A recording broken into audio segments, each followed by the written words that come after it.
بەپی توانای خۆتان ئەگەر 250 بێ ئەگەر 1000 بێ ئەگەر زیاتر بێ هەنە چەنە توانات هەیە خێر و سەدەقە بکە ببەخشە بە کەسانێک کە مستحقن چونکە لە ڕۆژێکا دێ پێویستت زۆر پێیەتی بە پاداشتەکەیەتی لە حەدیثێکی صحیحی بخاری داهاتووە خۆشەویستی خوا فەرمێ صلی الله عليه وسلم لە ڕۆژی قیامەتە خۆر لە خەڵکی نزیک دەبێتەوە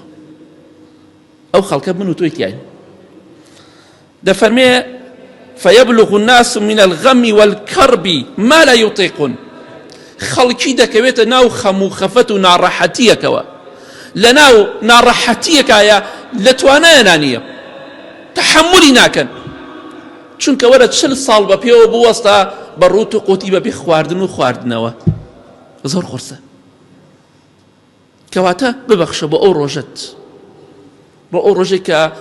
ئینسان پەنا بەخوا خۆر ئەوەندە نزیک دەبێتەوە عارەق دەکا بەپێی تاوانەکانی خۆت عارەق دەکەی لەناو عارەقی خۆتان نقم دەبیت خۆر خەڵکی بێتاقەتەکە خەڵکی بە جۆرێک ما لا یوتیقون لە توانایەنان نییە بەڵام ناچاریشی بوەستی هیچ مردن نییە ڕزگاربوون نییە پێغەمبەری خوا فەرمێ صلی الله عليه وسلم لە حەدیثێکی صحیح بخاریە دەفەرمێ یەکێک لەو کەسانەی کە لە ڕۆژی قیامەتە ئەو ناڕەحەتیە نابینێ گەرمی خۆر نابینێ عارەق ناکا بێتاقەت نابێ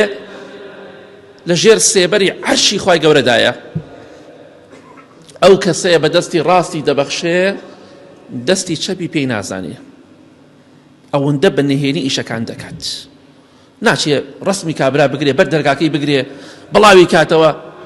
تەنها بە شێوەیەکی نهێنی دەکات بینی خۆی خوای گەورە ئەو شتە دەبەخشێ جا ئەگەر پێت خۆشە لە ڕۆژی قیامەتە